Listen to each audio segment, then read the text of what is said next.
शङ्कराचार्यमध्यमाम् अस्मदाचार्यपर्यन्तां वन्दे गुरुपरम्पराम्।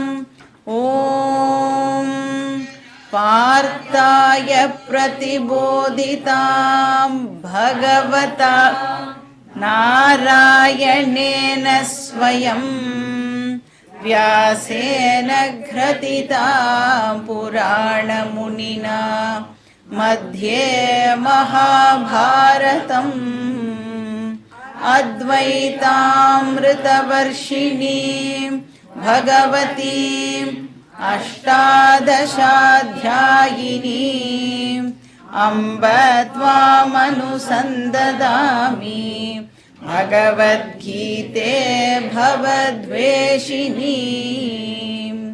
वसुदेवसुतं देवं कंसचाणूरमर्दनम् देवकी परमानन्दम् कृष्णं वन्दे जगद्गुरुं। मूकं करोति वाचालं पङ्गुं लङ्घयते गिरिं यत्कृपातमहं वन्दे परमानन्दमाधवम्। ॐ सहनाववतु सहनौ भुनक्तु सह वीर्यं करवावहै तेजस्विनावधीतमस्तु मा विद्विषावहै। ॐ शान्ति शान्ति शान्तिः। हरिः ॐ श्री गुरुभ्यो नमः। हरिः ॐ।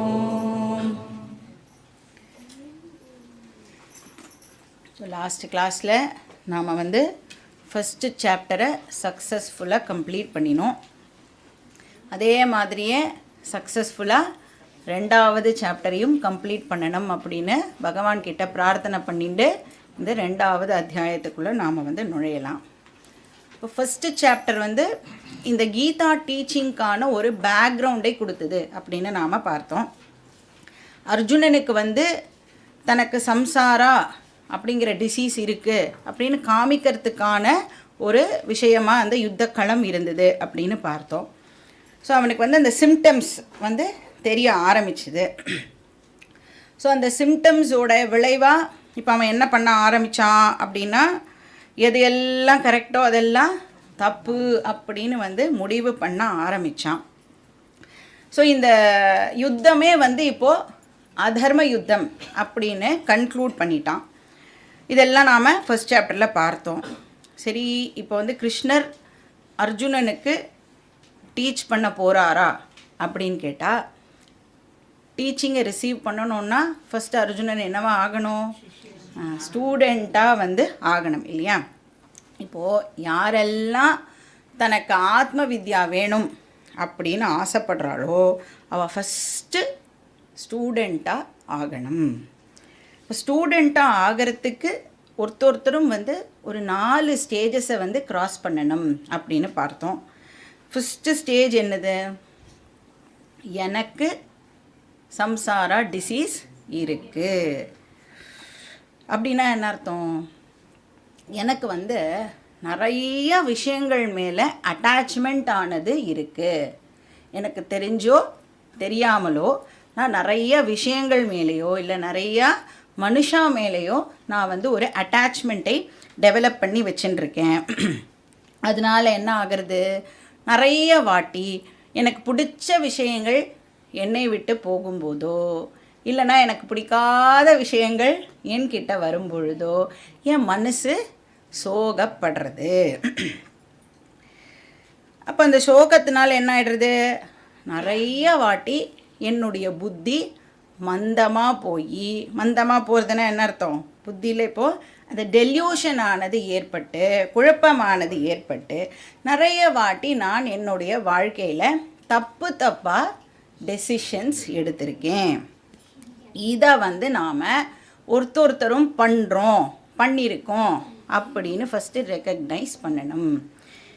இது யாரோ அர்ஜுனன் பண்ணுற ஒரு விஷயம் இல்லை. இது எவ்ரிடே நாம் ஒருத்தரும் வந்து இதை அண்டர்கோ பண்ணிட்டு இருக்கோம் அப்படிங்கிறத முதல்ல நாம் வந்து ரெக்கக்னைஸ் பண்ணணும். இப்போ இந்த சம்சாரா ப்ராப்ளம் எனக்கு இருக்குது அப்படின்னு புரிஞ்சுக்கிறதுக்கு பதிலாக நாம் என்ன பண்ணிடுறோம், இந்த பிரச்சனையெல்லாம் எனக்கு ஏற்படுறதே இதுக்கு காரணம் வெளி உலகம்தான் அப்படின்னு நாம் வந்து ப்ளேமை தூக்கி அடுத்தவா மேலே போட்டுடுறோம். ஏன்னா நமக்கு எப்பயுமே என்ன பழக்கம், நான் எப்பவும் கரெக்டு, அடுத்தவா தான் தப்பு. ஏன்னா ப்ளேம் பண்ணி தான் நமக்கு பழக்கமே ஒழிய என்னைக்காவது வந்து என்னுடைய பிரச்சனைக்கு காரணம் நான் தான் அப்படின்னு சொல்லியிருக்கோமா? இப்போ மார்க்கு கூட கம்மியாக வந்ததுன்னா நான் நன்னா தான் எழுதினேன், டீச்சர் கம்மியாக மார்க்கு போட்டா, நான் நன்னா தான் விளையாடினேன், ஆனால் பால் வந்து ஒழுங்காக டேர்ன் ஆகலை. என்ன வேணாலும் வந்து நாம் ரீசன் சொல்லுவோமே ஒழிய நம்ம மேலே வந்து ப்ளேமை எடுத்துக்கவே மாட்டோம். அப்போ ரிலேட்டிவ்ஸோ இல்லை ஃப்ரெண்ட்ஸோ இல்லை கொலீகோ இவா தான் என்னுடைய பிரச்சனைக்கெல்லாம் காரணம் அப்படின்னு சொல்லிடுவோம். இல்லைனா எக்ஸ்டர்னல் கண்டிஷன்ஸ் தான் காரணம். அதனால் என்ன பண்ண ட்ரை பண்ணுறோம், நம்ம என்னோடய ரிலேட்டிவ்ஸை, அப்புறம் என்னோடய ஃப்ரெண்ட்ஸை, அப்புறம் என்னோடய கலீகை இவள் எல்லாரையும் நான் வந்து இப்போது மாற்றுறதுக்கு முயற்சி பண்ணிகிட்டே இருக்கேன். ஏன்னா அவளாம் மாறிட்டா எனக்கு இப்போ இந்த ப்ராப்ளம்லாம் வந்ததில்ல, அதெல்லாம் வந்து இப்போது சால்வ் ஆகிடும். ஸோ அவளை மாற்றுறதுக்கு ட்ரை பண்ணுவேன். ஆர் என்னுடைய எக்ஸ்டர்னல் கண்டிஷன்ஸ் இருக்குல்ல, இப்போ இந்த டேபிள் இங்கே இருக்கிறது எனக்கு வந்து பிடிக்கல அப்படின்னா டேபிளை தூக்கி வேறு எங்கேயாவது வைப்பேன். ஸோ இந்த மாதிரி ஏதாவது ஒரு விஷயத்தை மாற்றி மாற்றி மாற்றி பண்ணி என்னுடைய ப்ராப்ளம் எல்லாம் சால்வ் ஆகும் அப்படின்னு நான் ட்ரை பண்ணுறேன். இப்போ வந்து ஒரு ஏழை இருக்கான்னு வச்சுக்கோங்களேன், ஏழைக்கு என்ன ப்ராப்ளம்? ஏழ்மை தான் வந்து ஏழைக்கு ப்ராப்ளம். இப்போ ஒரு கல்யாணம் ஆகாத பர்சனுக்கு என்ன ப்ராப்ளம்? அந்த அன்மேரீட்னஸ், இந்த பிரம்மச்சரியம், அதுதான் வந்து அந்த பர்சனுக்கு ப்ராப்ளம். கல்யாணம் ஆனவாளுக்கு குழந்தை இல்லை, குழந்தையின்மை, குழந்தை பிறக்கிற வரைக்கும் அது வந்து ப்ராப்ளமாக தெரியும். ஸோ ஒருத்தருக்கு ஒரு மாதிரி கண்டிஷனை வந்து ப்ராப்ளம் அப்படின்னு வந்து எடுத்துக்கிறான். ஸோ இந்த கண்டிஷன் தான் நமக்கு அந்த சோகத்தை ஏற்படுத்துறது அப்படின்னு ஒருத்தரும் வந்து நினைக்கிறா. இப்போ ஏழ்மையை நீக்கிட்டா ஐ வில் பி ஹாப்பி, கல்யாணம் பண்ணிட்டா ஐ வில் பி ஹாப்பி, குழந்தை பிறந்துடுத்துனா ஐ வில் பி ஹாப்பி. இப்படி வந்து கண்டிஷன்ஸை அட்ஜஸ்ட் பண்ணி நான் வந்து என்னுடைய சந்தோஷத்துக்கு வழி பண்ணிகிட்டே இருக்கேன். ஆனால் ரொம்ப சில பேருக்கு மட்டும், அதுவும் அந்த சில பேர் வந்து very very intelligent rare people மட்டும் என்ன டிஸ்கவர் பண்ணுறா, ப்ராப்ளம் வெளியில் இல்லை, ப்ராப்ளம் என்கிட்ட இருக்குது அப்படிங்கிறத வெரி ஃபியூ பீப்புள் ரியலைஸ் பண்ணுறா. அந்த வெரி ஃபியூ பீப்புளில் நாமளும் வந்து நம்மளை சேர்த்துக்கலாம். ஏன்னா நாம் வந்து ஒரு அளவுக்கு நம்மளோட ப்ராப்ளமை இப்போ வந்து ரெக்கக்னைஸ் பண்ணியிருப்போம். நம்ம வந்து நம்மக்கிட்ட தான் இந்த ராக சோக மோக ப்ராப்ளம் இருக்குது. என்கிட்ட தான் ராக துவேஷ காம குரோத இந்த பிரச்சனையெல்லாம் என்னுடைய மனசில் இருக்குது. அப்போ இந்த டிஸ்டர்பன்ஸஸுக்கெல்லாம் அதுதான் காரணமே ஒழிய வெளி விஷயங்களோ வெளி ஆட்களோ கிடையாது. அப்போ நான் வந்து உலகத்தை மாற்றுறதுக்கு இனிமேல் ட்ரை பண்ண மாட்டேன். ஏன்னா ப்ராப்ளம் என்கிட்ட அப்படின்னு டிஸ்கவர் பண்ணிட்டேன். எப்படி வந்து ப்ராப்ளம் என்கிட்ட தான் அப்படின்னு கட்டாயமாக சொல்கிறோம் அப்படின்னா, இப்போ நீங்கள் வந்து ஒரு 80 வயசு தாத்தா கிட்ட போய் கேட்குறேன்னு வச்சுக்கோங்க. தாத்தா வந்து சொல்லுவார், நானும் வந்து என்னெல்லாமோ என்னோடய லைஃப்பில் வந்து பண்ணி பார்த்தேன், ஆனால் அந்த நிம்மதின்னு ஒன்று சொல்கிறாளே அது எனக்கு கிடைச்ச பாடா இல்லை அப்படின்னு அந்த 80 வயசு தாத்தா வந்து சொல்லுவாள். நான் எத்தனையோ அட்ஜஸ்ட் பண்ணி ட்ரை பண்ணிட்டேன், ஆனாலும் எனக்கு அந்த மன நிம்மதி கிடைக்கல. ஏன்னா ஃபஸ்ட்டு நம்ம சின்னவாளாக இருக்கும்போது என்ன சொல்லுவா, நல்லா படிக்கணுன்னு, நல்லா படித்தாதான் நல்ல வேலை கிடைக்கும், நல்ல வேலை கிடைச்சதுனா தான் உன் லைஃபு செட்டில் ஆகும். அப்புறம் நம்மளும் வந்து சரி நல்லா படிக்கணும் போல இருக்குது அப்படின்னு நல்லா உட்காந்து படித்து நல்ல வேலைக்கெலாம் போவோம். சரி இப்போ லைஃபு செட்டில்டா அப்படின்னு கேட்டால் அப்போ என்ன சொல்லுவா, இல்லை கல்யாணம் பண்ணிண்டா தானேப்பா உன்னோட லைஃப் வந்து செட்டில் ஆகும் அப்படின்னு சொல்லுவாள். சரி, கல்யாணமும் பண்ணிண்டாச்சு. அச்சச்சோ, உனக்கு சொந்தமாக ஒரு வீடு இன்னும் இல்லையா அப்படின்னு சொல்லுவாள். சரி, வீட்டை வாங்கினா உன்னோட லைஃப் வந்து செட்டில் அப்படின்னு சொல்லுவாள். சரி, லைஃப் செட்டில் ஆச்சா பார்த்தா குழந்தை பிறக்கலையா, அதனால தான் வந்து ஏதோ மிஸ்ஸிங் இல்லையா. இப்போ குழந்தை பிறந்ததுன்னா உனக்கு வந்து உன் லைஃப் வந்து செட்டில் ஆகிடும். குழந்தையும் பிறந்தாச்சு, அப்புறம் என்ன, நீ நன்னா படித்த மாதிரி உன் குழந்தையும் இப்போ நன்னா படிக்க வேண்டாமா? சரி, குழந்தையும் நன்னா படிச்சுடுத்தோ, நன்னா வேலைக்கு போயிடுது, அப்புறம் அந்த குழந்தைக்கு கல்யாணம் பண்ணணுமே, அதுக்கப்புறம் அந்த குழந்தைக்கு குழந்தை பிறக்கணுமே, சரி அதுக்கப்புறம் என் பேர குழந்தையெல்லாம் நன்னா படிக்கணுமே, அப்போ தான் என் லைஃப் வந்து செட்டில்டு. அந்த கிரைப் வாட்டர் அட்வர்டைஸ்மெண்ட் ஞாபகம் இருக்கா உங்களுக்கு? என்னாச்சு, குழந்தை அழுதுது, உட்வர்ட்ஸ் கிரைப் வாட்டர் கொடு, அதை தான் நீ குழந்தையா இருக்கும்போது நான் கொடுத்தேன் அப்படின்னு வழியாக நாம் என்ன பண்ணிட்டு இருக்கோம், நன்னா படிக்கிறோம், வேலைக்கு போகிறோம், கல்யாணம் பண்ணிக்கிறோம், குழந்தை பிறக்கிறது, அந்த குழந்தைய நன்னா படிக்க வச்சு, இப்படி இந்த சைக்கிளில் தான் நாம் வந்து சுத்தின்னு இருக்கோம்.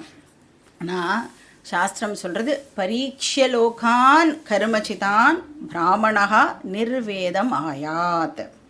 ஒரு இன்டெலிஜென்ட் பர்சன், ஒரு மெச்சோர்டு பர்சன் என்ன பண்ணுவான் அப்படின்னா, தன்னோட வாழ்க்கையில் நடக்கிற எக்ஸ்பீரியன்ஸஸ்லாம் இருக்குல்ல, அதை வந்து அனலைஸ் பண்ணுவான், பரீட்சை பண்ணி அவன் வந்து என்ன தெரிஞ்சுக்கிறான், வெளியில் நான் எவ்வளோ சேஞ்சஸை கொண்டு வரத்துக்கு முயற்சி பண்ணினாலும் என்னுடைய ப்ராப்ளம் எல்லாம் சால்வ் ஆக மாட்டேங்கிறது அப்படிங்கிறத அவன் வந்து கண்டுபிடிச்சுட்றான். அந்த சம்சாரா டிசீஸ் வந்து அப்படியே தான் இருக்குது அப்படிங்கிறத அவன் கண்டுபிடிக்கிறான். ஸோ ஒன்ஸ் ப்ராப்ளம் வந்து எனக்குள்ளே தான் இருக்குது அப்படின்னு கண்டுபிடிச்சிட்டோன்னா இப்போ என்ன ஆகிடும், அது சால்வ் பண்ணுறதுக்கு நானே வந்து என் சைடுலேருந்து முயற்சி எல்லாம் பண்ணுவேன். அதுதான் நான் வந்து வெளியில் இருக்கிற விஷயங்களெல்லாம் அகெயின் மாற்றுறதுக்கு முயற்சி பண்ணுவேன்.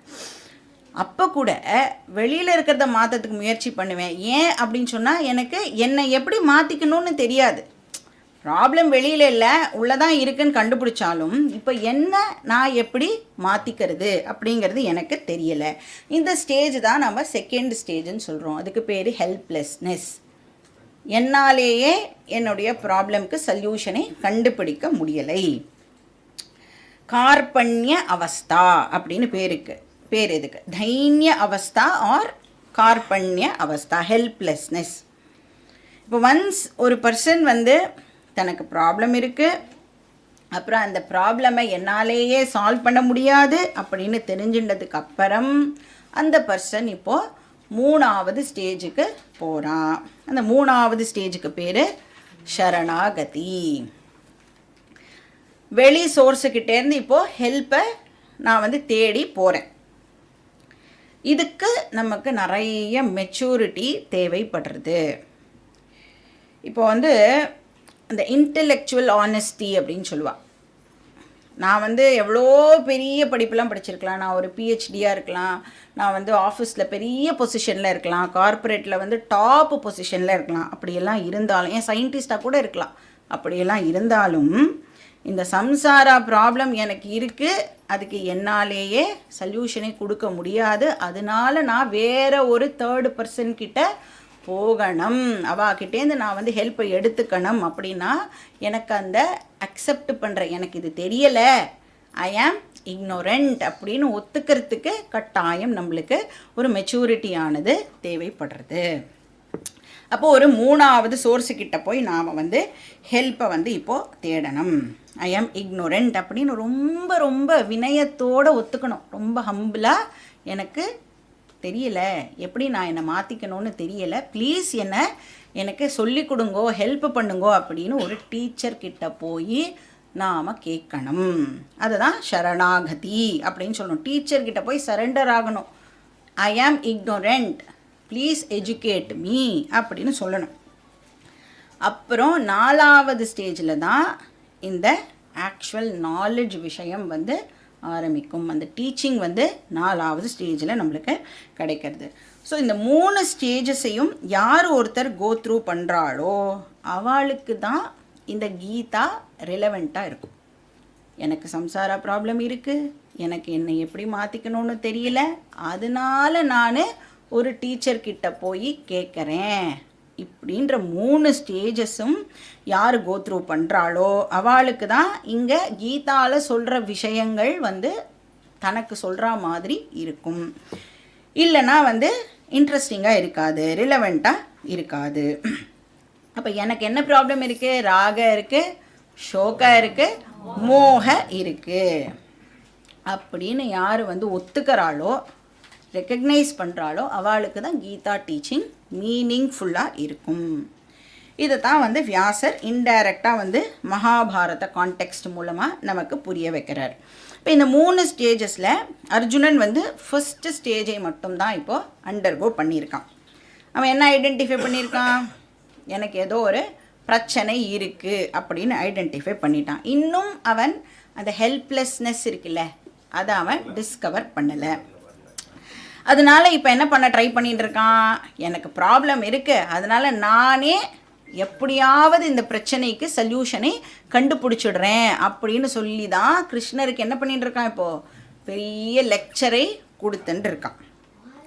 ஸோ யுத்தத்துலேருந்து எஸ்கேப் ஆகிடலாம் அப்படின்னு அவன் வந்து இப்போது கன்க்ளூட் பண்ணியிருக்கான். யுத்தத்தை ஸ்டாப் பண்ணிட்டோன்னா இந்த பிரச்சனையிலேருந்து எனக்கு நிவாரணம் கிடச்சிடும், அதனால் யுத்தத்தை ஸ்டாப் பண்ணலாம் அப்படின்னு அவன் வந்து இப்போது சொல்யூஷனை தேடியிருக்கான். ஆனால் யுத்தத்துலேருந்து ஓடி போயிடணும் அப்படின்னு நினைக்கும் பொழுதே ஒரு ஓரத்தில் அவனுக்கு என்ன தோன்றுறது? நான் ஒரு சத்திரியன் இல்லையா அப்படின்னும் வந்து ஒரு தாட் ஆனது அவனுக்கு இருக்குது. ஸோ இப்படி ஓடுறது வந்து தப்போ அப்படின்னு ஓரமாக அவன் மனசும் வந்து அவனுக்கு சொல்கிறது. ஸோ இப்படி தப்பான டெசிஷனாக இருக்குமோ அப்படின்னு ஒரு சந்தேகமும் வந்து அவனுக்கு லைட்டாக வந்து ஆரம்பிக்கிறது. ஏன்னா இந்த சந்தேகம் வந்து சில நேரங்களில் ஜென்ரலாக சொல்லுவோம் சந்தேகம்ங்கிறது வந்து தவறான ஒரு விஷயம் அப்படின்னு சொல்லுவோம். ஆனால் சில நேரங்களில் இந்த டவுட் வந்து நம்மளுக்கு ஒரு பெரிய ஹெல்ப்பையும் பண்ணுறது. அப்போ தான் நம்ம போய் ஒருத்தர்கிட்டே இருந்து இந்த பிரச்சனையை சொல்லி என்ன சொல்யூஷன் அப்படின்னு கேட்க முடியும். ஸோ அந்த வகையில் அர்ஜுனனுக்கு இந்த டவுட் வந்து ரொம்ப ரொம்ப ஹெல்ப்ஃபுல்லாக இருந்தது. அதனால் அவன் என்ன பண்ணுறான்? இப்போது கிருஷ்ணர்கிட்ட வந்து கேட்கலாம் அப்படின்னு அவனுக்கு வந்து ஒரு தாட் ஆனது வருது. ஸோ ஃபஸ்ட்டு சாப்டரில் அர்ஜுனன் ராங் டெசிஷனை எடுத்துட்டான். என்ன டெசிஷன் எடுத்திருக்கான்? போர் வந்து வேண்டாம் அப்படின்னு ராங் டெசிஷன் எடுத்துட்டான். 2வது சாப்டரில் அந்த தவறான முடிவிலேருந்து இப்போது ஒரு டவுட் ஃபேஸுக்கு வரான். அந்த சந்தேகம் அப்படிங்கிற ஸ்டேஜுக்கு அவன் வரான். இப்போ நாம் கூட வந்து இப்படி தான் லைஃப்பில் வந்து எப்படி ப்ராக்ரெஸ் பண்ணுறோம் அப்படின்னு பார்த்தா ராங் டெசிஷன், டவுட், நாலெட்ஜ், ஒரு விஷயத்தையும் பண்ணுறோம். ராங் டெசிஷன், டவுட்டு, நாலெட்ஜ், விபரிய, சம்சய, ஞானம், இதுதான் வந்து நடக்கிறது. விபரியன ராங் டெசிஷன், அது வந்து தமோகுண பிரதானத்தினால ஏற்படுறது. சம்சயன டவுட்டுன்னு அர்த்தம், ரஜோகுண பிரதானம். ஞானம்னா நாலெட்ஜ், சத்வகுண பிரதான. ஸோ தமஸ், ரஜஸ், சத்வ, இதுதான் நம்மளுடைய ப்ராக்ரெஸ்ஸாக இருக்கணும். இப்போ wrong decision, doubt, right decision. So 2வது சாப்டரோட பிகினிங்கில் இந்த ப்ராக்ரெஸை நாம் வந்து பார்க்கலாம். இப்போ இந்த பேக்ரவுண்டோட 2nd சாப்டருக்குள்ளே நாம் வந்து என்டர் ஆகலாம். Page number 34-35. ஓம் ஸ்ரீ கிருஷ்ணாய பரமாத்மனே நமஹ.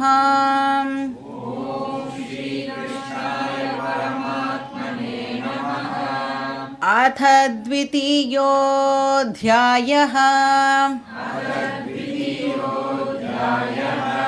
சாங்க்யயோகः. சஞ்சய உவாச்ச. தம் ததா கிருபயாவிஷ்டம் அஸ்ருபூர்ணாகுலேக்ஷணம் விஷீதந்தமிதம் வாக்யம் உவாச்ச மதுசூதனः.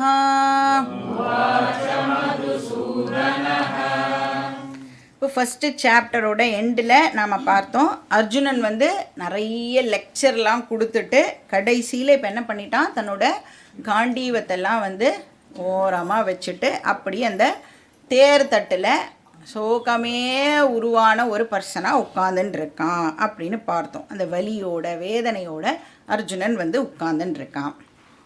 அர்ஜுனன் இன்னும் கிருஷ்ணர்கிட்ட ஹெல்ப் வேணும்னு கேட்கலை. அதனால கிருஷ்ணரும் இன்னும் வாயை திறக்கலை. அர்ஜுனனும் பேசலை, கிருஷ்ணரும் பேசலைன்னா நடுவில் வந்து சஞ்சயன் பேசி தான் ஆகணும். இல்லைன்னா என்ன நடக்கிறதுன்னு நமக்கு எப்படி தெரியும்? அதனால் சஞ்சயன் வந்து இப்போ பேசுகிறார். என்ன சொல்கிறார்? தம் ததா கிருபயா விஷ்டம். அப்படியே வந்து சோகமே உருவா உட்கார்ந்துருக்கிற அர்ஜுனனை கிருஷ்ணர் இப்போது பார்க்கிறார். அப்படியே சம்சாரத்தோடைய உருவகமாக அர்ஜுனன் வந்து இப்போது உட்கார்ந்துட்டு இருக்கான். சம்சாரியோடைய கண்டிஷன் என்ன அப்படின்னா கிருபையா ஆவிஷ்ட. கிருபையா அப்படின்னா அட்டாச்மெண்ட், பற்று, ராகா.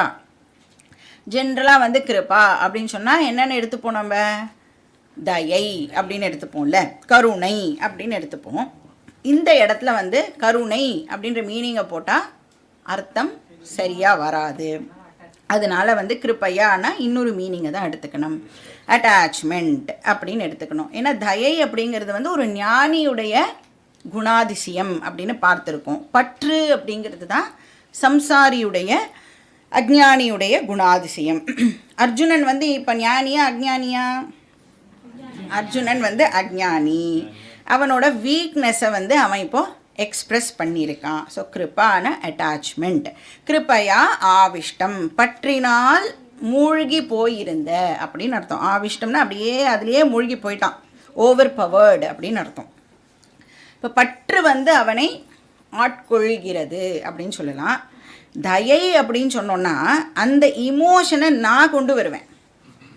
பற்று அப்படின்னு சொன்னால் பற்று என்னை ஆட்கொள்ளும். டிஃப்ரென்ஸ் இருக்குது தயைக்கும் பற்றுக்கும். அப்போ கம்பேஷனேட் பர்சன் அப்படின்னு சொன்னால் அவள் வந்து மாஸ்டராக இருப்பாள் அவளோட இமோஷனுக்கு. அட்டாச்மெண்ட் இருக்கிற பர்சன் வந்து எந்த ஆப்ஜெக்டோ அதுக்கு ஸ்லேவாக இருப்பா. ஸோ கம்பேஷனேட் பர்சனை அதனால தான் சுவாமி அப்படின்னு சொல்கிறோம். அட்டாச்மெண்ட் இருக்கிற பர்சன், சம்சாரி பர்சனை ஆசாமி அப்படின்னு சொல்கிறோம். ஸோ ராக சோக மோக இருக்கிறவா வந்து ஆசாமி. ஸோ அந்த அட்டாச்மெண்ட்னால அர்ஜுனனுக்கு இப்போ என்ன ஆச்சு? அஸ்ருபூர்ணா குலேக்ஷணம், ஆகுல ஈக்ஷணம். ஆகுலம்னா மறைக்கிறது, பிளர்டு விஷன். ஏன் வந்து கண்ணு வந்து இப்போ மறைக்கிறது அவனுக்கு? அஸ்ருபூர்ணம், கண்ணு முழுக்க ஜலமாக இருக்கான்.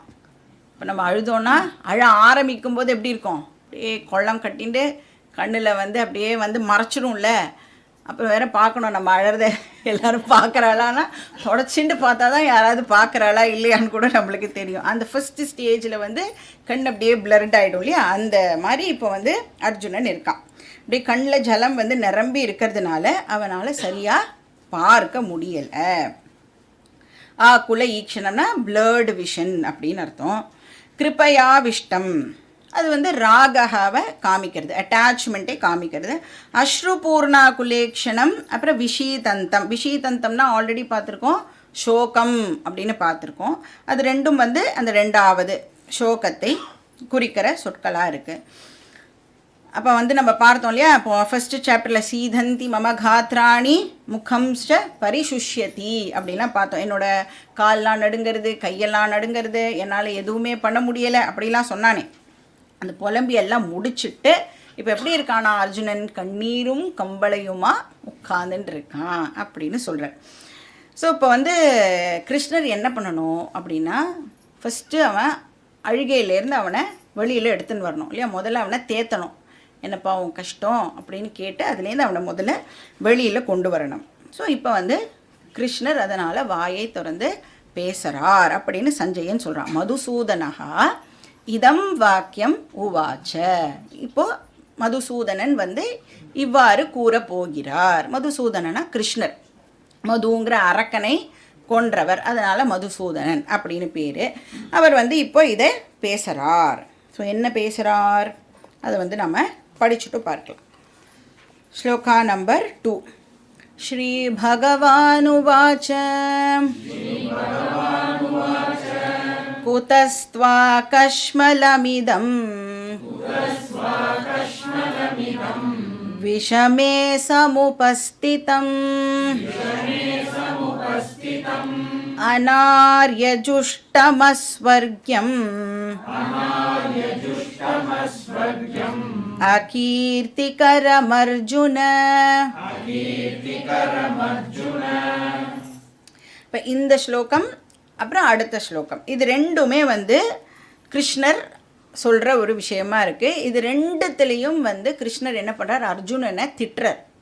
ரொம்ப ஒரு ரூடு வேர்ட்ஸை யூஸ் பண்ணி கிருஷ்ணர் வந்து அர்ஜுனனை திட்டுறார். ஸ்ட்ராங் வேர்ட்ஸ் யூஸ் பண்ணுறார். அந்த சுடு சொற்கள் அப்படின்னு சொல்லுவோம்ல, அந்த மாதிரி வார்த்தைகளை யூஸ் பண்ணுறார். ஜென்ரலி இந்த மாதிரி வார்த்தைகளெல்லாம் வந்து அர்ஜுனன் கேட்டான் அப்படின்னு சொன்னால் அவனுடைய கேரக்டருக்கு அவனால் அதெல்லாம் வந்து அக்செப்டே பண்ண முடியாது. பயங்கரமாக அவனுக்கு கோபம் வந்துடும். ஆனால் அப்படி சொல்லி கூட அவன் வந்து அதை பொறுமையாக கேட்டுருக்கான்னா அவ்வளோ தூரத்துக்கு அவனுடைய புத்தி வந்து டெல்யூஷனில் இருக்குது. இந்த சாட்டையால் வந்து குதிரையெல்லாம் அடித்து அப்படியே அதை வேகமாக ஓட வைப்பால, அந்த மாதிரி சாட்டையடி சொற்களை யூஸ் பண்ணி கிருஷ்ணர் வந்து இப்போது அர்ஜுனனை வந்து உத்வேகப்படுத்துறதுக்கு முயற்சி பண்ணுறார். ஸோ என்ன சொல்கிறார், குதஹ இதம் கஷ்மலம் சமுபஸ்திதம். குதஹான எங்கிருந்து, உனக்கு எங்கேருந்து இவ்வளோ கீழ்த்தரமான எண்ணம் வந்தது அப்படின்னு கேட்குறார். எங்கேருந்து இந்த கீழ்த்தரமான எண்ணம் உற்பத்தி ஆச்சு. சமுபஸ்திதம்னா உற்பத்தி ஆகிறதுன்னு அர்த்தம். கஷ்மலம்னா இம்ப்யூரிட்டி அப்படின்னு அர்த்தம். ஸோ இம்ப்யூர் தாட்ஸ், தப்பான எண்ணங்கள், தவறான எண்ணங்கள் உனக்கு எங்கிருந்து உதித்தது அப்படின்னு கேட்குறார். இங்கே வந்து ஃபிசிக்கல் இம்ப்யூரிட்டி பற்றி கிருஷ்ணர் வந்து பேசலை. ஆனால் மனசில் இருக்கிற அழுக்கு இருக்கு இல்லையா, அப்படியே டிப்ரெஸ் ஆகி அவன் உட்காந்து போயிட்டானே, அதை பற்றி இங்கே வந்து பேசுகிறார். உனக்கு எங்கேருந்து அப்படிப்பட்ட அந்த அந்த டிஜெக்ஷன், அந்த மாதிரியான எண்ணம் எங்கிருந்து வந்தது? இது வரைக்கும் உன்னை நான் அப்படி பார்த்ததே இல்லையே. அர்ஜுனன் அப்படின்னு சொன்னாலே வந்து எல்லாருக்கும் வீரம் தானே ஞாபகத்துக்கு வரும் இல்லை? வில்லுக்கு விஜயன் அப்படின்னு சொல்லக்கூடிய அர்ஜுனன் நீ போய் வந்து போர்லேருந்து எஸ்கேப் ஆகலான்னு சொல்கிறியே, எப்படி வந்து இதை நான் ஒத்துக்க முடியும் அப்படின்னு கேட்குறேன். நீ வந்து இந்த விராட்ட ராஜாக்கெல்லாம் ஹெல்ப்லாம் பண்ணியிருக்கியே, அப்போ சிங்கிள் ஹேண்டடாக இன்ஃபேக்ட் அவன் வந்து பீஷ்மரை வந்து அட்டாக் பண்ணி பீஷ்மரை துரத்தியே விட்டுருக்கான் அர்ஜுனன். அந்த விராட்ட பருவத்தில் வந்து படித்தோன்னா நமக்கு தெரியும். அப்போல்லாம் வந்து அந்த கௌரவாசெல்லாம் பார்த்தா உனக்கு அப்போல்லாம் பயம்லாம் ஏற்படலையே, இப்போ நீ ஏன் பயந்து யுத்தம் வேண்டான்னு சொல்கிற? இன்ஃபேக்ட் நீ வந்து பரமேஸ்வரன் கூடவே சண்டை போட்டு அஸ்திரம்லாம் வாங்கிட்டு வந்திருக்கியே, உனக்கு வந்து இப்போது பயமாக இருக்குது, ஓடி போயிடலாம் அப்படின்னு சொன்னால் அதை எப்படி நான் ஒத்துக்கிறது அப்படின்னு கேட்குறேன். ஸோ இவ்வளோ வீரம் மிக்க பர்சன் நீ போய் இப்படி அழறையே. குதஹ இதம் கஷ்மலம் ஆகதம், எங்கேருந்து உனக்கு இந்த மாதிரியான தாட்ஸு வந்தது? இப்போது நாம் நின்றுட்டுருக்கிற இடம் வந்து யுத்த களம், போர்க்களம். இங்கே வந்து அழறதுக்கெல்லாம் உனக்கு நேரம் எங்கே இருக்குது அப்படின்னு கேட்குறாரு. விஷமே அப்படின்னு சொன்னோன்னா தவறான நேரம், தவறான இடம் அப்படின்னு அர்த்தம். அப்போ ஒரு ராங் டைமில், ராங் பிளேஸில் ஒரு ராங் ஆக்ஷனை நீ இப்போது பண்ணுற அப்படின்னு சொல்கிற. ஸோ உன்ன மாதிரி ஆளுக்கு இந்த தோல்வி மனப்பான்மை எங்கேருந்து வந்தது? ஸோ அனாரிய ஜுஷ்டம், ஜுஷ்டம்னா வந்து என்டர்டெயின்டு அப்படின்னு அர்த்தம். இந்த அனாரியமான எண்ணங்களை நீ எப்படி வந்து என்டர்டெயின் பண்ணுற அப்படின்னு சொல்கிறார். அனாரியம் அப்படின்னா வந்து ஆரியம்க்கு ஆப்போசிட் வந்து அனாரியம். ஆரிய புருஷகா அப்படின்னு சொன்னால் நோபல் பர்சன் அப்படின்னு அர்த்தம். அப்போ அனாரிய புருஷகனா நோபல் பர்சன் இல்லாத.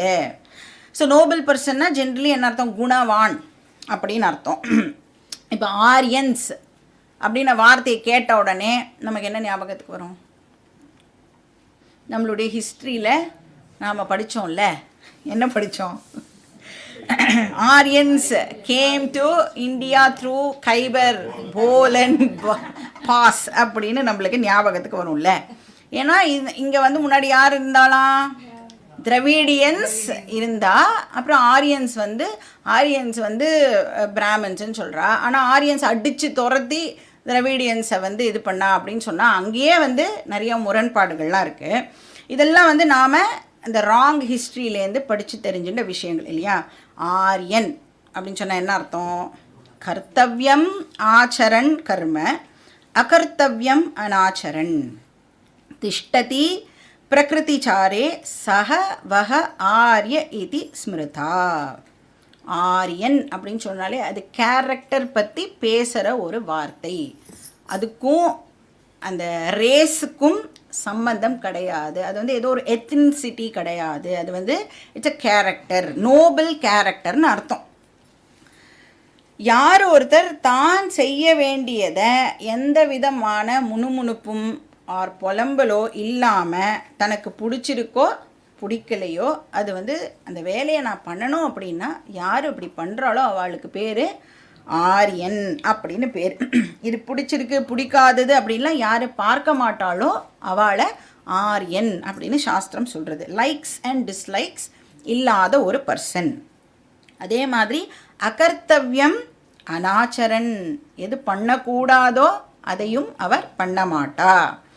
அது வந்து அவளுக்கு எவ்வளோ டெம்டிங்காக இருந்தாலும் அவள் வந்து அந்த வேலையை பண்ணக்கூடாதுன்னா அதை வந்து அவள் பண்ண மாட்டா.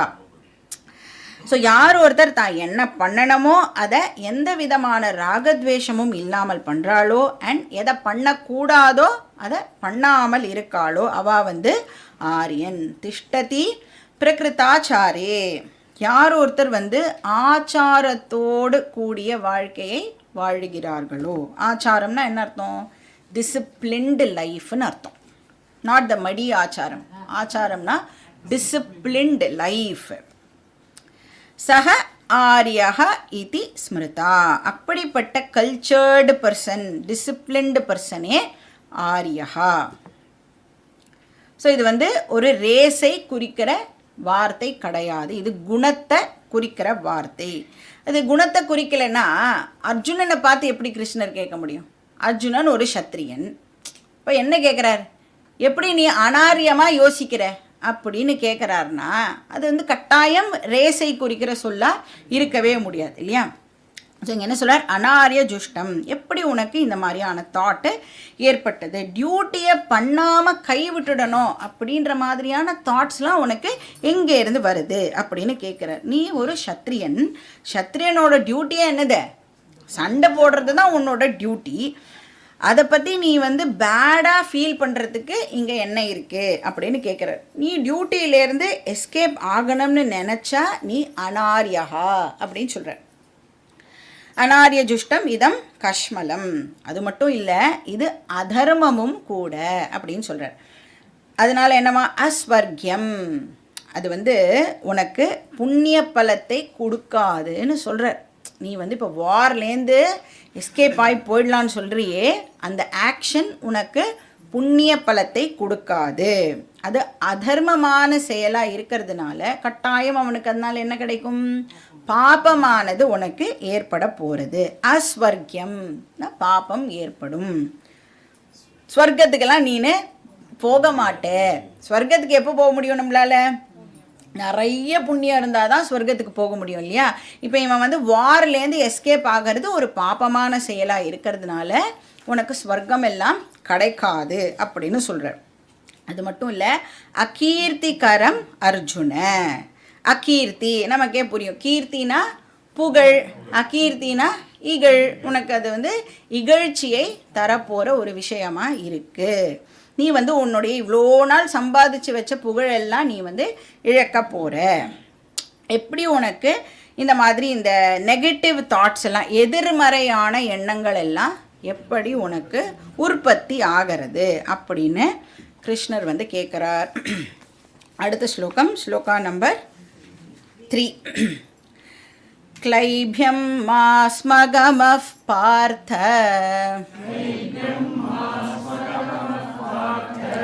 नैतत्त्वय्युपपद्यते क्षुद्रं हृदयदौर्बल्यं त्यक्त्वोत्तिष्ठ परन्तप.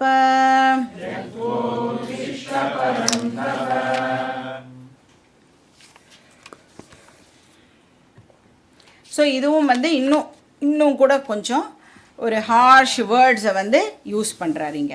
ஸோ இங்கே என்ன சொல்கிறார், ஹே பார்த்தனா அர்ஜுன அப்படின்னு அர்த்தம். ஹே அர்ஜுனா. ஏன் வந்து பார்த்த அப்படின்னு சொல்கிறான்னா, குந்தி இருக்கா இல்லையா, குந்திக்கு இன்னொரு பேர் வந்து பிருதா அப்படின்னு பேர். பிருதாய புத்ரா பார்த்த. அதனால் அவளோட எல்லா குழந்தைகளையுமே நாம் வந்து பார்த்த அப்படின்னு சொல்லலாம். அர்ஜுனனை மட்டும் இல்லை, எல்லாரையுமே வந்து நாம் பார்த்த அப்படின்னு சொல்லலாம். ஆனால் அர்ஜுனனுக்கு இந்த பெயர் வந்து நிலச்சி போயிடுது, அதனால் பார்த்த அப்படின்னு சொல்கிறோம். இப்போ வந்து கௌந்தேய அப்படின்னா குந்தி புத்திர கௌந்தேய, அது மாதிரி பிருதாய புத்திர பார்த்த. என்ன சொல்கிறார், ஹே பார்த்த கிளைபியம்மா ஸ்மகம. கிளைபியம் அப்படின்னா அன்மேன்லினஸ்ன்னு அர்த்தம். அந்த ஆணுக்கே உரிய அந்த லக்ஷணங்கள் இல்லாதவன் அப்படின்னு அர்த்தம். ரொம்ப ரொம்ப பலகீனமான மனசு உடையவன், வீக் மைண்டட்னு அர்த்தம். யாரால் வந்து தைரியமாக ஒரு முடிவை எடுக்க முடியலையோ, யார் ஒருத்தர் கிரைசிஸ் ஏற்படும் பொழுது பின் வாங்குறாளோ அவளுக்கு பேர் கிளிபா அப்படின்னு பேர். அது வந்து மைண்டோட வீக்னஸ்னு அர்த்தம். ஏன் உனக்கு இப்படி ஏற்பட்டது அப்படின்னு கேட்குறார். ஏதத் துவயி ந உபபத்தியதே, நீ போய் இப்படி பண்ணலாமா அப்படின்னு கேட்குறார். வேறு யாராவது இந்த மாதிரி பண்ணியிருந்தா கூட நான் வந்து அக்செப்ட் பண்ணிட்டு இருப்பேன், ஆனால் நீ பண்ணியிருக்கியே அதை என்னால் ஒத்துக்க முடியல. ஏன்னா நீ வந்து அவ்வளோ ஒரு வீரம் மிக்க ஒரு பர்சன். ஏன்னா அந்த விராட்ட போர் நடந்தது இல்லையா, அப்போ வந்து அவரோட பையன் இருக்கான்ல, உத்தரகுமாரன் இருந்தான்ல, அவன் கிட்ட வந்து அர்ஜுனன் சொல்கிறான், நீ வந்து தைரியமாக சண்டை போடு அப்படின்னு சொல்லி கொடுத்து அர்ஜுனனுடைய 10 பேரை சொல்கிறான். அர்ஜுனனுக்கு நிறைய நேம்ஸ் இருக்குல்ல, அந்த 10 பேரை சொன்னாலே, என்னுடைய 10 பேர் சொன்னாலே உனக்கு வீரம் வந்துடும் அப்படின்லாம் சொல்லி கொடுக்குறான். அப்போ பேரை சொன்னாலே வீரம் வந்துடும்னா அந்த பர்சன் வந்து எவ்வளோ ஒரு வீரம் மிக்க ஒரு பர்சனாக இருக்கணும். நீ போய் இப்படி பேசுறியே அப்படின்னு சொல்கிறார். துவயி ந உபபத்தியதே, அப்படிப்பட்ட வீரனான அர்ஜுனன் இப்படி பயந்து பேசலாமா? நீ இப்படி பயந்து போகிறது சரியில்லை, இது வந்து உன்னுடைய ஸ்டேட்டஸுக்கே வந்து ஒத்து வராத ஒரு விஷயம் அப்படின்னு சொல்கிறார். ஸோ என்ன பண்ணணும், நீ ஹிருதய தௌர்பல்யம் தியக்த்வா, உன்னுடைய மென்டல் வீக்னஸ் இருக்கே, ஹிருதயத்தில் ஒரு பலகீனமைப்பை இருக்கே, அதை நீனு ட்ராப் பண்ணு அப்படின்னு சொல்கிற. தௌர்பல்யம்னா வீக்னஸ்னு அர்த்தம். ஹிருதய தௌர்பல்யம், மென்டல் வீக்னஸை நீ வந்து இப்போ ட்ராப் பண்ணு, விட்டொழி அப்படின்னு சொல்கிறார். ஸோ பலகீனமாக இருக்கிற அந்த தன்மையை நீனு தூக்கி எறி. க்ஷுத்ரம் அப்படின்னு சொன்னால் டிஸ்கிரேஸ், இழுக்கு அப்படின்னு அர்த்தம். அது வந்து உனக்கு இழுக்கை தரக்கூடியதாக இருக்குது, அதை நீ தியக்த்வா விட்டுட்டு என்ன பண்ணணும், உத்திஷ்ட எழுந்துரு. அர்ஜுனா முதல்ல நீனு எழுந்துரு அப்படின்னு சொல்கிறேன். இப்போது நாமளே வந்து யாரோ அழுதுன்னு இருக்கான்னு வச்சுக்கோங்க, அழுது புலம்பின்னு இருந்தான்னா ஃபஸ்ட்டு அவகிட்ட என்ன சொல்லுவோம், சரி கண்ணெல்லாம் தொடச்சிக்கோ, முதல்ல எழுந்து போய் மூஞ்சி கீஞ்சி அலமிண்டு வா, அப்புறம் நம்ம பேசலாம், முதல்ல எழுந்துரு, அந்த இடத்த விட்டு ஃபஸ்ட்டு எழுந்துரு அப்படின்னு சொல்லுவோம் இல்லையா. அந்த மாதிரி கிருஷ்ணர் வந்து உத்திஷ்ட, ஃபஸ்ட்டு எழுந்துருடா, அதுக்கப்புறம் நாம் வந்து என்ன பேசணுமோ பேசலாம் அப்படின்னு சொல்கிறார். ஸோ எப்படி அட்ரஸ் பண்ணுறார் கிருஷ்ணர் அவனை, பரந்தப அப்படின்னு அட்ரஸ் பண்ணுறார். எதிரிகளை அழிப்பவனே அப்படின்னு அர்த்தம். ஸோ பரந்தப, எழுந்து சண்டை போடுறதுக்கு நீ தயாராகு அப்படின்னு சொல்கிறார். இங்கே இன்னும் வந்து கிருஷ்ணர் அர்ஜுனனுக்கு டீச் பண்ண ஆரம்பிக்கலை. இன்னும் கர்மயோகம் பற்றிலாம் ஒன்றும் சொல்லலை, ஞான யோகம் பற்றிலாம் ஒன்றும் சொல்லலை. சும்மா வந்து ஃபஸ்ட்டு அவனை அந்த உற்சாகப்படுத்துறதுக்காக வந்து சில ஸ்ட்ராங் வேர்ட்ஸை யூஸ் பண்ணுறார். ஏன் வந்து கிருஷ்ணர் இன்னும் கீதா டீச்சிங்கை ஆரம்பிக்கலை? 2 ரீசன் இருக்குது. ஒன்று வந்து இன்னும் அர்ஜுனன் கிருஷ்ணர்கிட்ட சரண்டர் ஆகலை, அதை சொல்கிறது கேட்குறதுக்கு தயாராக ஆகலை. எப்போ ஒருத்தர் ஃபஸ்ட்டு காது கொடுத்து கேட்க தயாராகிறாளோ அப்போ தான் நம்மளால் எதுவுமே சொல்ல முடியும். இப்போ டிரான்சாக்ஷன் அப்படின்னு சொன்னாலே என்ன அர்த்தம்? ஒருத்தர் கொடுப்பா, இன்னொருத்தர் வாங்கிப்பா, இதான் நடக்குது. அது பேச்சாக இருக்கலாம், இல்லை ஏதாவது பொருளாக இருக்கலாம். ஆனால் நான் கொடுக்க ரெடியாக இருந்தாலும் வாங்கிக்கிறதுக்கு அந்த அதர் பர்சன் ரெடியாக இல்லைன்னா நான் கொடுத்து பிரயோஜனம் இல்லை. அதனால தான் என்ன சொல்கிறா, யாராவது வந்து நம்மக்கிட்ட கேட்டாதான் நாம் எதுவுமே வந்து பண்ணணும். ஆனால் நமக்கு என்ன பழக்கம்? ஃப்ரீயாக அவள் கேட்காமலேயே அட்வைஸ் எல்லாம் ஃப்ரீயாக வந்து நம்ம மாட்டுக்கு சொல்லிகிட்டே இருப்போம். யாராவது வந்து இப்போது நான் வந்து நாளைக்கு மதுரை போகிறேன் அப்படின்னு சொல்கிறா வச்சுக்கோங்களேன். அச்சோ மதுரையா, நான் முந்தானேதி தான் போயிட்டு வந்தேன், இந்த ரோடு வழியாக போகாத, அந்த ரோடு வழியாக போகாத. உன்னை யாரா கேட்டாளா?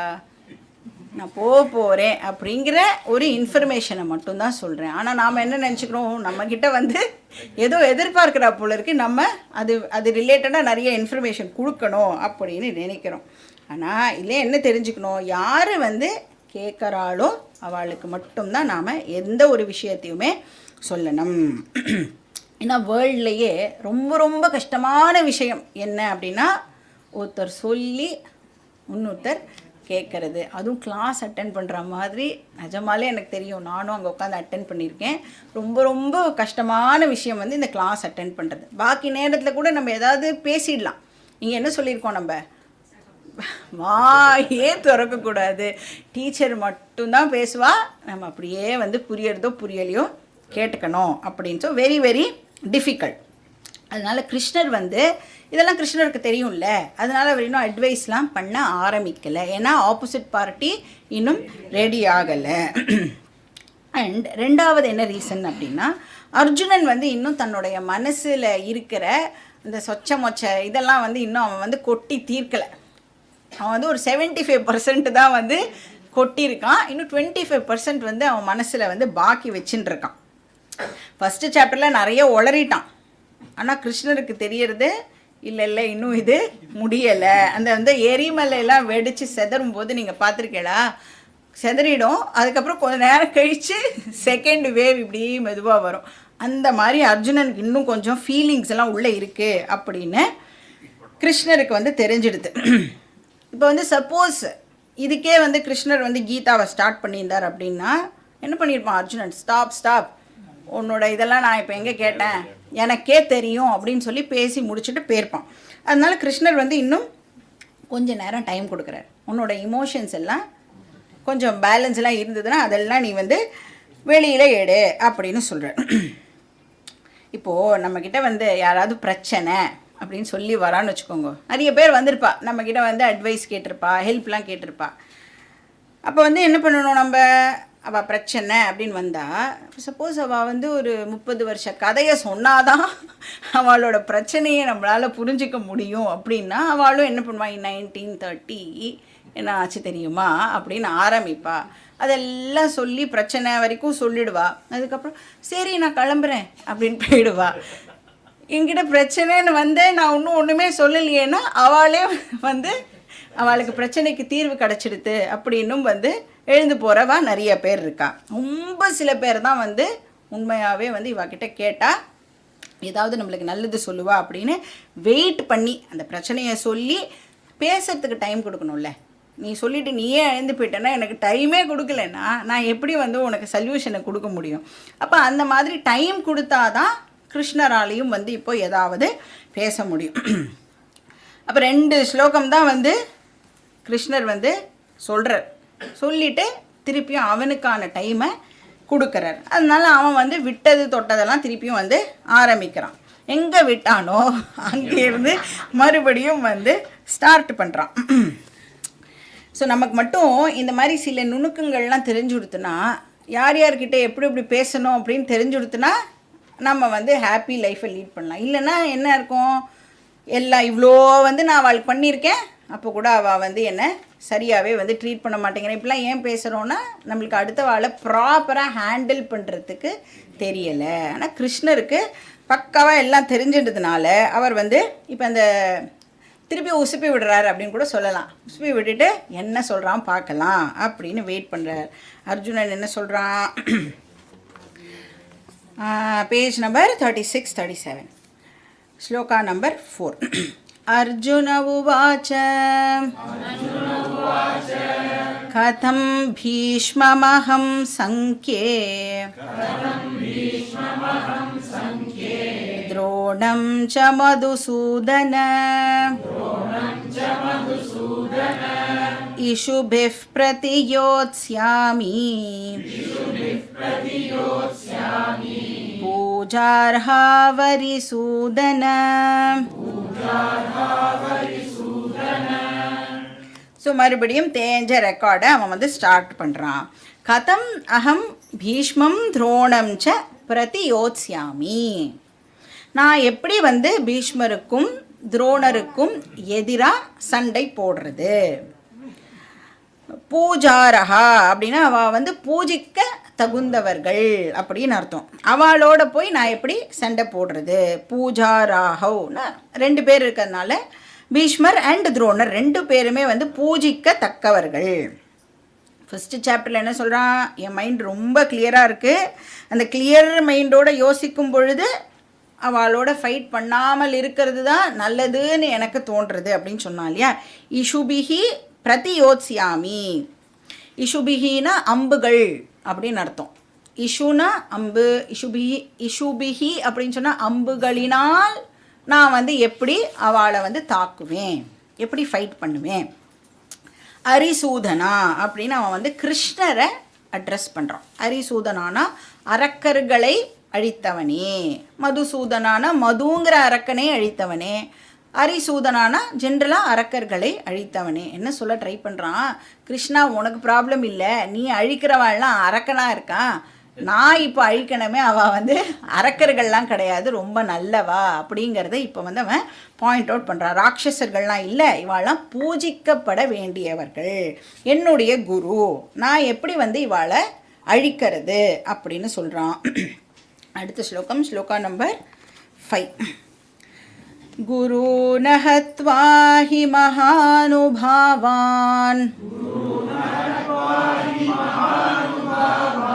श्रेयो भोक्तुं भैक्ष्यमपीह लोके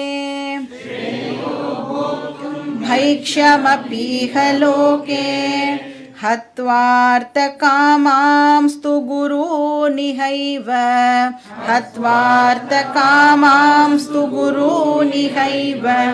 भुञ्जीय भोगान् रुधिरप्रदिग्धान्.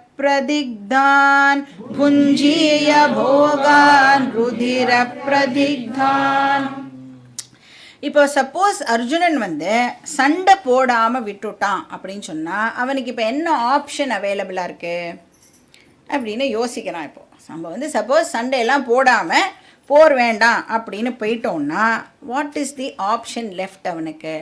கட்டாயம் துரியோதனன் அவனுக்கு இடம் கொடுக்க போகிறதில்ல.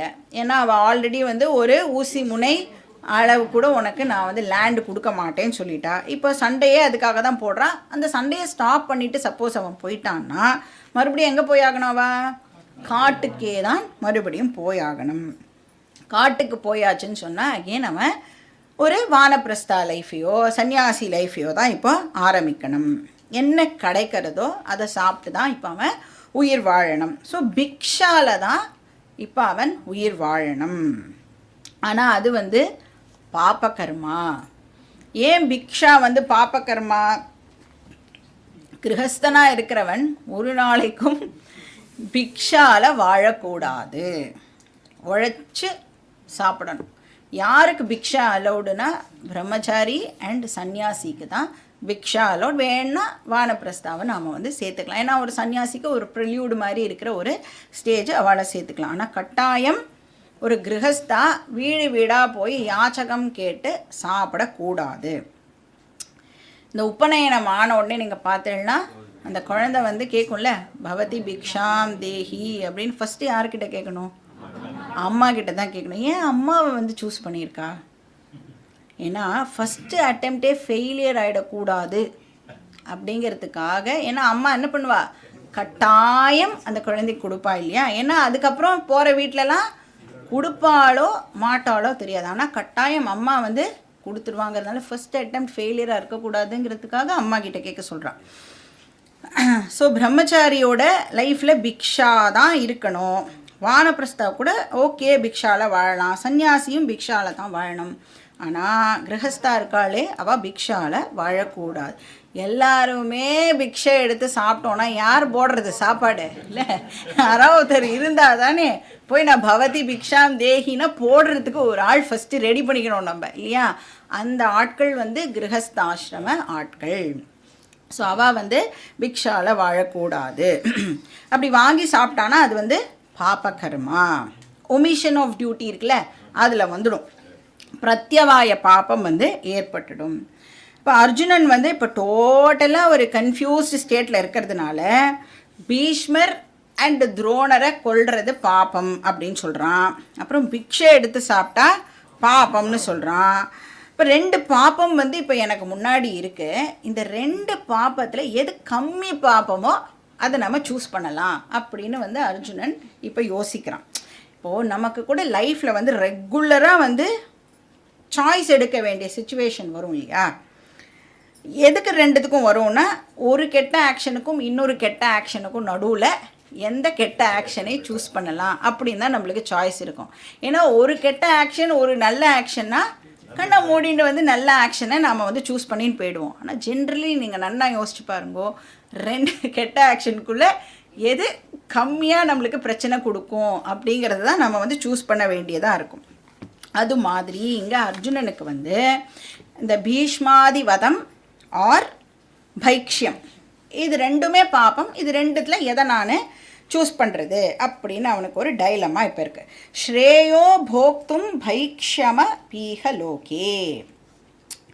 அவன் நினைக்கிறான் பிக்ஷை எடுத்து வாழறதே இதை விட மேல். ஸ்ரேயகனா அந்த பீஷ்மர் துரோணரை கொல்றதை விட பிக்ஷை எடுத்து வாழறதே வந்து ரொம்ப மேல் அப்படின்றான். ஸோ ஒரு வீட்டிலேருந்து சாப்பாடு கலெக்ட் பண்ணால் பிக்ஷா, பல வீடுகள்லேருந்து கலெக்ட் பண்ணால் பைக்ஷியம். ஸோ பைக்ஷியம் எவ்வளவோ மேல். பைக்ஷியம் அப்படி ஸ்ரேயக ஹி போக்தவ்யம். வாழறதுக்கு, அதாவது வாழறதுக்காக பவதி பிக்ஷாம் தேகி கேட்கறது எவ்வளவோ மேல் அப்படின்னு அவன் சொல்கிறான். எதை காட்டிலும் மகானுபாவான் ஹத்வா, என்னோட குருவையெல்லாம் கொல்றதை விட. ஏன்னா அவளை மகானுபாவான்னா என்ன அர்த்தம்? ரொம்ப பெரிய ஆட்கள், மகிமைகள் பல பொருந்திய ஆட்கள், க்ளோரியஸ் பீப்புள். ஸோ அந்த குரு வதம் இருக்கே அது பாப்பம்.